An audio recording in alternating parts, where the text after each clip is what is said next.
강도 높은 사회적 거리 두기 시행에도 격리 공고를 무시하면서 일탈을 하는 경우가 잇따르고 있습니다. 또 서울 시내 학원의 경우 학원 강사가 증상이 있는데도 수업을 진행하기도 했습니다. 네, 이영석 고려대 구로병원 호흡기내과 교수와 함께 이야기 나눠보겠습니다. 어서 오십시오. 네, 안녕하세요.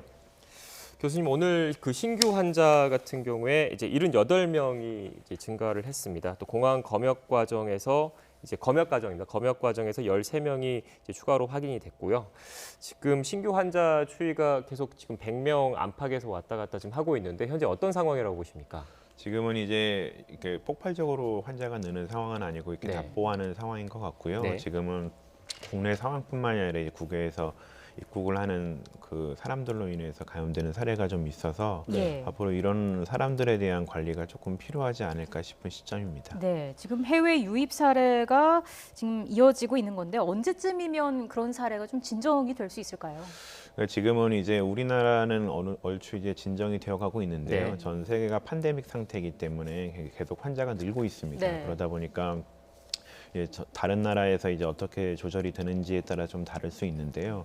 결국은 이런 입국자들에 대해서 우리나라에서 어떤 식으로 접근을 해야 될지에 대한 고민이 굉장히 필요한 시점이라고 생각할 수 있습니다. 네. 지금도 좀 다행스러운 그 소식인데 지난 토요일을 기점으로 완치율은 이제 50%를 넘어섰습니다. 근데 또 걱정스러운 점은 이제 완치 판정을 받고 이후에 다시 이제 재확진 판정을 받는 사례가 계속 좀 나오고 있거든요. 네네. 어떻게 봐야 할까요? 그게 이제 일부에서는 뭐 재활성화가 됐다느니 네. 재감염이 됐다느니라는 얘기들이 있는데요. 개인적으로 생각을 할 때는 원래 보통 호흡기 바이러스가 한번 완치가 되고 나서 다시 재활성화가 되거나 짧은 기간에 재감염이 되는 경우는 거의 없습니다. 네. 그러다 보니까 코로나19가 아무리 신종 바이러스라고 해도 일반적인 호흡기 바이러스를 따라가기 때문에 재감염이나 재활성화일 가능성은 좀 적은 것 같고요.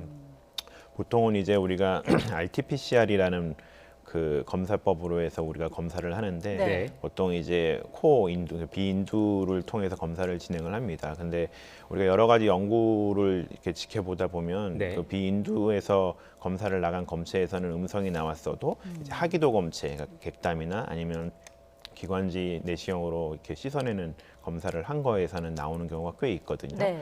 최근에 이제 한 연구에서는 중증 환자 같은 경우에는 거의 21일까지도 균이 배출된다고 얘기는 되고 있었습니다. 네. 그래서 그런 환자들이 이제 코 인두강을 통해서만 검사를 하고 퇴원을 시키다 보니까 그런 일이 발생되지 않았나 싶고요.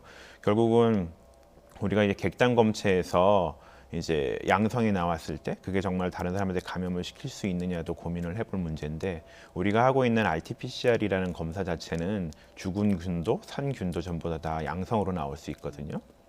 치료를 하고 나서 2주가 지난 환자들 같은 경우에 RT-PCR에서 양성이 나왔을 때 그게 정말 살아있는 바이러스인지 예. 아니면 죽었는데 그냥 이렇게 나오는 바이러스인지를 감별할 필요가 있는 것 같고요.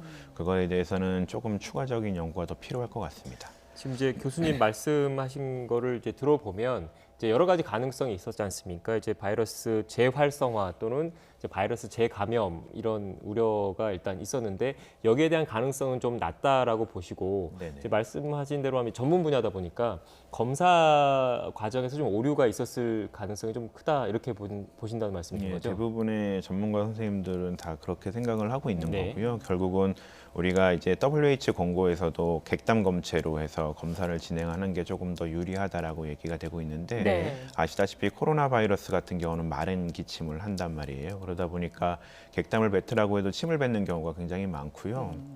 그래서 검출이 안 되는 경우가 있습니다. 이 재감염과 재활성화에 대한 확률이 적다고는 하지만 모든 가능성을 다 열어놔야 하는 만큼 네네. 완치 후에 뭐 3주간은 자가격리를 철저히 해야 한다라는 의견도 나오고 있습니다. 이에 대해서는 어떻게 보십니까? 물론 이제 우리가 그게 바이러스가 정말 2주 만에 다 끝나는 것이냐 아니면 네. 3주 동안 나오는 바이러스를 가지고 그게 살아있는 바이러스 남한테 전염될 수 있느냐에 대해서는 아직 조금 더 연구가 필요한 것 같고요. 네. 그거는 이제 바이러스 배양을 통해서만 이루어지는데 그게 일선병원에서 이루어지기는 어려운 것 같고 대부분 질병관리본부에서 그거에 대해서 연구를 하고 있는 걸로 알고 있습니다.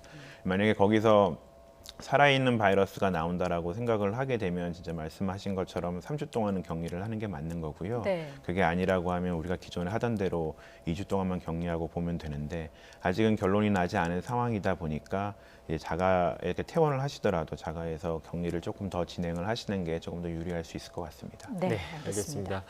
지금 중앙방역대책본부 브리핑이 시작이 됐는데요. 현장으로 가보도록 하겠습니다. 바이러스 감염증 19 국내 발생 현황을 말씀드리겠습니다. 3월 30일 현재 총 누적 확진 환자 수는 9,661명이며 해외에서 유입된 사례는 총 476명이고 이 중에 외국인은 40명이었습니다. 어제 추가로 격리 해제가 진행이 되어 현재까지는 195명이 추가로 격리 해제되어 5,228명이 격리 해제되어 전체 확진자 중에 54.1%가 격리 해제되었습니다. 어제 신규로 확인된 확진자는 78명이었습니다. 어제 추가로 사망하신 분은 6분이셨습니다. 사망자들의 고인의 명복을 빌고 유족들에게 심심한 위로의 말씀을 드립니다. 어제 사망하신 6분은 80대가 4명이셨고 70대 어르신이 2명이셨습니다. 대구 지역에서 5명, 경북 지역에서 1명의 사망자가 보고가 되었습니다. 현재 그 치명률은 1.64%로 약간 증가한 상황입니다. 현재 전국적으로 약 84.1%가 집단 발생과 연관성이 확인되었습니다. 11% 정도는 조사와 분류가 진행 중에 있습니다. 어제 신규로 확진 환자가 발생한 시도별 현황을 말씀을 드리면 서울시가 16명 신규 확진이 보고가 되었습니다. 대부분 해외 유입 사례가 많고 만민중앙성결교회와 관련된 집단 발병의 추가 환자 보고가 있었습니다. 대구 지역이 14명으로 보고가 많이 되었습니다. 현재 그 제2미주병원에서의 추가 발생과 여러 요양병원에서의 추가 환자 보고가 계속 진행되고 있습니다. 경기도는 15명이 추가로 신규가 보고되었고 대부분 해외 유입 환자와 기존 확진자의 접촉자에서의 발생이 대부분 보고되고 있습니다. 경북 지역은 11명 보고가 되었고 서요양병원 등 요양병원 관련된 사례와 일부 해외 유입 사례가 보고되었습니다. 어제는 검역 단계에서 확인된 그 확진자는 13명이었습니다. 서울에서는 구로구 소재 만민중앙성결교회 관련해서 전일 대비하여 10명이 추가로 확진되었습니다. 3월 25일부터 현재까지 총 23명의 확진자가 확인되었습니다. 교회 관계자가 19명, 가족 등 접촉자가 4명으로 분류가 되어 있습니다. 전일 확인된 확진자 중 2명이 금천구 소재 콜센터에서 근무하는 것으로 확인되어 해당 콜센터 전 직원 78명에 대해서는 자가격리 조치를 하고 검사가 진행 중에 있습니다. 대구에서는 달성군 소재의 의료기관인 제2미주병원에서 전일 대비 격리 중이던 58명이 추가로 확진되어 현재까지 133명의 확진자가 확인되었습니다. 133명의 확진자는 입원 환자가 127명, 종사자가 6명입니다. 확진자는 현재 타 병원으로 전원 조치 중이며 입원 환자 병실 재배치 등 추가 감염 차단을 위한 조치가 진행 중에 있습니다. 최근 해외 여러 국가에서부터 확진자 발생이 증가함에 따라 해외 유입 환자가 증가하고 있습니다. 통계를 말씀을 드리면 어제 신규로 확인된 그 해외 유입 환자는 29명이었습니다. 국가별로는 중국 외 아시아가 1명, 인도네시아였습니다. 유럽 12명, 미주 지역 16명이었으며 확인 단계는 검역 단계에서 13명, 지역사회에서 확인된 경우가 16명이었습니다. 국적은 내국인이 27명, 외국인이 2명이었습니다. 현재까지 총 해외 유입 환자는 476명이었고 검역 단계에서 확인된 경우가 42%, 지역사회에서 확인된 경우가 57.6%의 비율입니다. 국적으로는 내국인이 436명으로 91.6%고 외국인은 총 40명으로 8.4%의 비율을 차지하고 있습니다. 정부는 해외 유입 환자가 증가함에 따라서 4월 1일 0시부터 해외 입국자 전체에 대한 검역과 감염병 관리를 강화하게 됩니다. 현재는 유럽과 미국발 입국자만 자가격리를 하고 있지만 4월 1일 0시부터는 모든 국가에서 입국하는 국민, 장기 체류 외국인은 원칙적으로 입국 후 14일간 자가격리를 실시합니다. 그동안 능동감시를 실시해왔던 단기 체류자에 대해서도 국익과 공익을 위한 방문 등 예외적인 사유를 제외하고는 원칙적으로 자가격리를 실시하게 됩니다. 자가격리를 위한 거주지 등이 없거나 적절치 않은 경우에는 미리 준비한 격리시설을 이용할 수 있고, 다만 내국인 외국인 구별 없이 격리시설 이용 시에는 비용을 징수하게 됩니다. 해외 입국자에 대한 검사비와 확진 시의 치료비에 대해서는 국가가 지원하며, 이는 혜택이 아니라 감염 확산을 막기 위한 공익적 목적으로 지원을 하게 됩니다. 다만 생활지원비는 개인의 선택에 따른 입국인 점과 또 국내 입국을 유도하는 부작용 등을 고려해서 지원하지 않는 원칙을 적용하고 있습니다. 해외 입국자가 자가격리 규정을 지키지 않은 경우에는 감염병 예방법 위반으로 1년 이하의 징역 또는 1,000만 원 이하의 벌금이 부과될 수 있으며, 외국인은 출입국 관리법에 따라 강제 추방, 입국 금지 등의 대상이 될 수 있으므로 자가격리의 수칙을 철저히 준수하는 게 필요합니다. 해외 입국자는 공항 도착 후에 검역 당국의 지시에 따라 검역을 충실히 받아주시고, 검역 이후에는 반드시 바로 집으로 귀가하되 가급적 자차를 이용하거나 전용 공항 리무진 버스, KTX 전용칸 등을 이용하고, 이동 중에는 마스크 착용을 반드시 하고 손 소독이 필요합니다. 자가격리 중에는 1차적으로 가족 간의 전파가 일어날 수가 있습니다.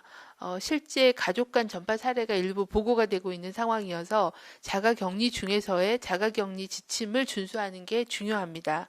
개인 물품은 따로 사용하고, 또 가족 또는 동거인 간의 접촉을 최소화하고, 또 2m 거리 두기, 그리고 환기나 소독 등의 자가격리 중에 지켜야 될 지침을 반드시 격리자와 가족 모두 준수해 주시기를 다시 한번 당부드립니다.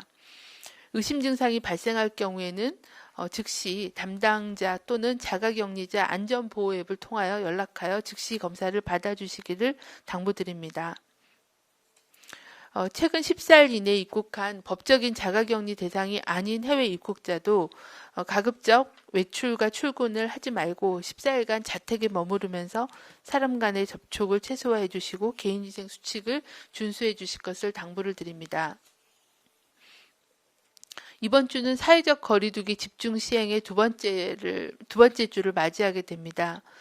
그동안 많은 국민들의 참여로 대량의 집단 발병 사례는 예방할 수 있었다고 생각합니다. 하지만 종교 행사나 실내 체육 시설 운동 등 밀폐된 장소에서 밀접한 접촉이 일어날 수 있는 활동을 지속적으로 자제해 주시고, 손 씻기, 기침 예절 등 개인위생 수칙을 준수해 주실 것을 당부를 드립니다.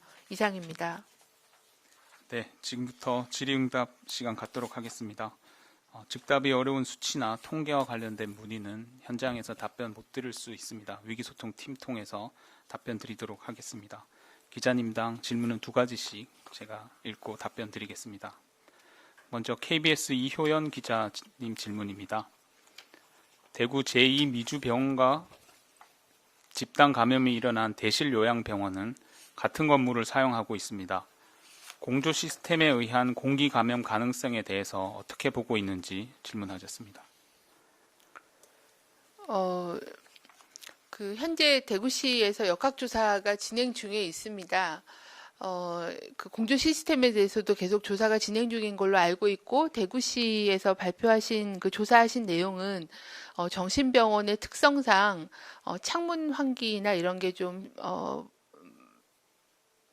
충분하게 진행되지 않았고, 또 환기 시설에 대한 것도 가동 여부나 이런 거에 대해서도 심층 조사를 하고 있다고 들었습니다. 같은 건물에 있다고 해서 그게 공조 시스템으로 전파가 된다고 판단하기는 좀 어려울 것 같고요.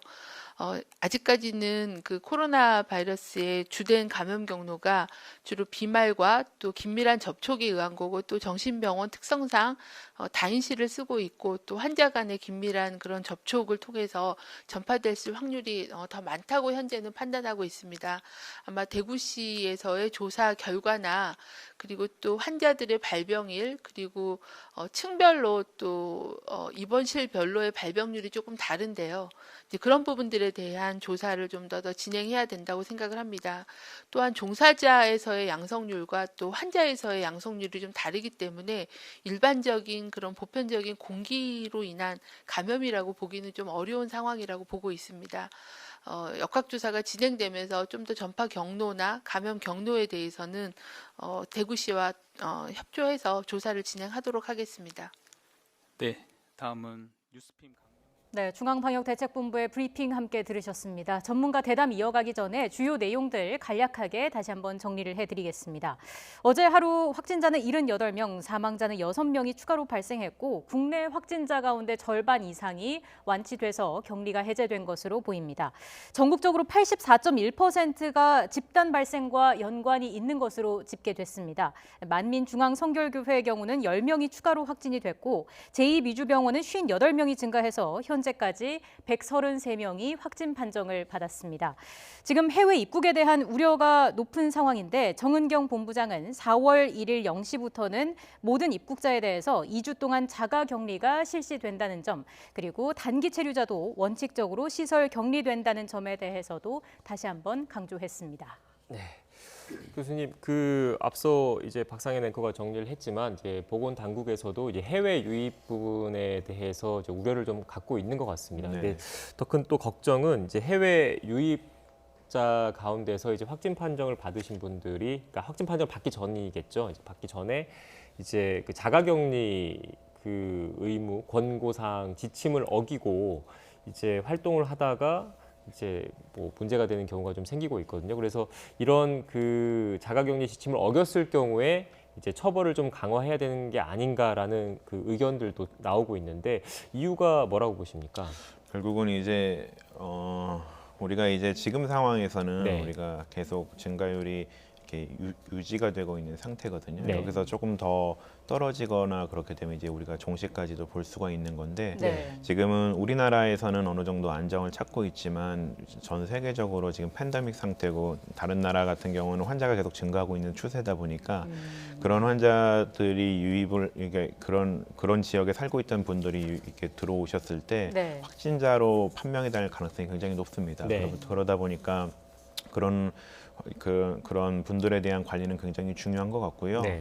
지금까지 이제 우리 정부가 이제 뭐 자가 격리를 시키고 자기 스스로 뭔가를 하는 것들을 얘기를 했었는데 그런 것들이 지켜지지 않는 경우가 꽤 있었거든요. 예. 그러다 보니까 그런 사람들로 인해서 이런 감염이 계속 지속이 되고 유지가 된다고 생각을 한다고 하면 네. 그런 조금 더 강제적인 조항을 두고 이렇게 컨트롤하는 게 더 낫다고 생각하는 것 같습니다. 예. 네. 앞서 브리핑에서도 얘기가 나왔습니다마는 정부가 4월 1일부터 입국자 전원에 대한 자가격리를 의무화하기로 했습니다.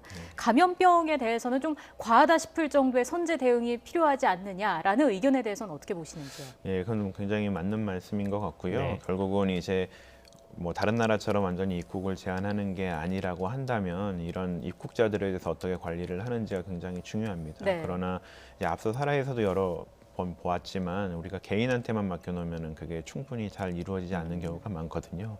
물론 이제 여러 가지 시민의식과 국민의식으로 극복해야 될 문제이긴 하지만 그런 것들에 대해서는 정부가 어떤 수단을 갖고 이렇게 접근을 하는 게 굉장히 중요하고요. 네. 그런 입국자들에 대해서 한 2주간 동안 이게 면밀히 관찰을 하고 확진자들을 빨리 분류해내고 이런 것들이 이런 감염병 관리 차원에서는 굉장히 지금은 중요한 시점이라고 할 수 있습니다. 네. 네. 이제 국내 발병 상황 관련해서 이제 구체적인 사례도 좀 한번 살펴보도록 하겠습니다. 지금 집단 감염이 발생한 제2미주병원 같은 경우에 이제 확진자 중 상당수가 이제 폐쇄병동, 그러니까 정신병원 폐쇄병동에 있었던 환자들이거든요. 그래서 이게 뭐 공기로 인한 감염 가능성이 있지 않느냐 이런 얘기도 좀 나오고 있는데 앞서 이제 브리핑에서는 지금 역학조사가 진행되고 있다라고 하면서 이제 정확한 그 판단 자체를 내리지는 않았습니다. 교수님께서는 어떻게 보십니까? 우리가 이제 메르스 때도 이제 그런 얘기들이 굉장히 많이 나왔었는데요. 네. 지금 이 바이러스 특성으로만 보면 공기 감염일 가능성은 굉장히 적다고 생각을 합니다. 네. 물론 이 바이러스가 신종 바이러스이고 그리고 병원이라는 환경 자체가 그런 공기 감염을 일으킬 수 있는 환경들이 조금 있거든요. 네. 그래서 그런 것들을 고려하면 완전히 아니라고 말을 할 수는 없지만 굉장히 네. 적다라고 생각을 하는 거고요. 결국은 이제 질병관리본부의 이제 역학조사 결과를 조금 지켜볼 필요가 있을 것 같습니다. 네. 다른 층에 있던 그 입주자들의 감염 우려는 어느 정도로 봐야 될까요? 우리가 이제 층이 달라지는 경우에는 크게 걱정하실 필요는 없으실 것 같고요. 다만 이제 엘리베이터 안이나 이런 데서 비말로 인해서 이제 주변 사물이 오염이 됐을 때 네. 그런 걸로 인해서 감염이 될 가능성은 있는 거거든요. 그러니까 여전히 이제 우리가 사회에서 얘기하듯이 손 씻기를 좀 자주 하고 그다음에 눈, 코, 입 같은 점막을 만지지 않는 이런 여러 가지 것들을 시행을 한다면 크게 걱정하실 필요는 없으실 것 같습니다. 네. 지금 이제 그 제2미주병원 같은 경우에 또 원인 가운데 하나로 이제 거론되고 있는 게 이제 정신병원이라는 그런 특성 때문에 이제 창문을 잘 열어두지 않고 환기도 잘 안 되고 밀폐된 공간에 많은 환자들이 이제 모여 있다 보니까 이제 감염이 확산되지 않았나라는 얘기도 좀 나오고 있거든요. 이제 대남병원 사례와도 좀 유사한 측면이 좀 있는 것 같은데 어떻게 보십니까? 결국은 이 병원에서 감염이 될 때는 기침을 하게 되고 그 기침이 한 2m까지는 이렇게 날아간다고 돼 네. 있거든요. 그런 상황에서 이제 병원에 이제 환기 시스템이 굉장히 잘 돼 있다면 네. 그런 문제는 큰 문제가 없을 텐데 이제 아시다시피 정신병동이라는 것은 폐쇄병동을 말을 하는 거고 그러다 네. 보니까 창문을 열고 환기를 시킨다거나 아니면 공조 시스템이 또 병원마다 전부 다 차이가 있기 때문에 그런 여러 가지 열악한 환경에서는 감염이 될 가능성이 굉장히 높은 거고요. 네. 그래서 이런 열악한 환경들을 갖고 있는 병원들에 대한 집중 감시가 굉장히 필요할 것 같습니다. 네. 지금 뭐 환기가 중요해 보이는데 강남 타워팰리스에서도 확진자가 나왔습니다. 네. 근데 주상복합의 그런 경우에는 대부분 창문을 활짝 열기 좀 어려운 구조로 돼 있잖아요. 네. 이런 것들도 영향을 미쳤을까요? 그게 이제 공기 감염이라고 하게 되면 공조 시스템을 통해서 그렇게 가기 때문에 네. 한쪽에서 감염이 된 환자들이 전부 다 그 감염자의 바이러스가 전부 다 이렇게 전파가 되는데요. 네. 이것 자체는 비말 감염이기 때문에 그렇게 꼭 굳이 그렇게 걱정하실 필요는 없으실 것 같고요. 하루에 한두 번 정도만 환기를 좀 시켜주시고 그다음에 손 씻기를 좀 열심히 한다면 크게 걱정하실 필요는 없으실 것 같습니다. 네. 그리고 지금 이제 앞서 그 이제 현장 기자를 통해서도 전해드렸는데 이제 서울에서 학원에서 잇따라 학원 강사들 확진 사례가 잇따르고 있습니다. 이제 우려되는 부분은 이제 학원이다 보니까 많은 학생들과 수업을 하면서 접촉했을 가능성이 크기 때문에 추가적인 감염 우려가 좀 염려가 되는데요. 어떻게 생각하십니까? 예, 우리가 이제 지역사회 감염이 딱 되고 나서 네. 이제 초창기에 많이 얘기가 됐던 게 이제 학원이랑 이제 밀폐된 공간들을 얘기를 했었었는데요. 네. 그거는 굉장히 중요한 환경인 거고요. 그런 환경들을 좀 통제를 할 필요가 있습니다. 우리가 지금 이제 4월 초까지 이제 계약이 연기됐잖아요. 네. 그것도 네. 같은 맥락인 건데 애들끼리 이렇게 모아놓게 되면 이제 2m 사회적 거리두기가 실행되지 않을 가능성이 굉장히 높고 그러다 보니까 감염이 한 명이 되면 이제 굉장히 빠르게 전파할 가능성이 있거든요. 그래서 네. 그런 환경에 대해서 이제 어떻게 접근을 해야 될지가 굉장히 고민일 것이고 그런 것들에 대한 대책을 좀 고민해 볼 필요는 있을 것 같습니다. 네, 개학 연기에 대해서 잠깐 언급을 해주셨는데 지금 뭐 온라인 개학에 대해서도 거론이 되고 있고요. 일단 4월 6일이면 일주일 뒤잖아요. 네. 상황 어떻게 보시는지요? 네, 결국은 이제 우리가 무한정 계속 계약을 연기하고 온라인 수업을 하기는 좀 어렵거든요. 네. 우리가 이제 애들이 집에 있고 온라인 수업을 하면서 생길 수 있는 여러 가지 부작용들도 있기 때문에 결국은 애들은 학교를 가야 됩니다. 결국은 어느 시점에 가야 되냐가 문제인 건데 네. 우리가 이제 학교 자체에서 어떤 식으로 이 바이러스를 이렇게 방지하기 위해서 노력을 하느냐가 노력을 하고 준비를 하느냐가 굉장히 중요할 것 같고요. 지금은 우리가 계약을 연기한 이 시점에 앞으로 계약 후에 어떤 식으로 애들을 관리할 건지에 대한 대책을 세우는 게 굉장히 중요합니다. 저번에 이제 한 선생님이 그런 얘기도 했었는데 이제 지금은 한 학년에 초등학교 같은 경우는 한 25명, 30명 정도 되잖아요. 그래서 오전반과 오후반을 나누자 그러면 한 15명씩 되니까 사회적 거리두기가 충분히 될 수 있다라고 얘기를 하신 적이 있었는데 네. 굉장히 공감 가는 내용이었던 것 같고요. 그런 식으로 이제 우리가 개학을 맞이했을 때 이런 학생들을 어떻게 관리할지에 대한 대책을 교육 당국과 질병관리본부, 그다음에 유관학회들이 전부 다 머리를 맞대고 그 대책을 세우면 이제 조만간 개학까지 갈 수 있지 않을까 싶습니다. 네.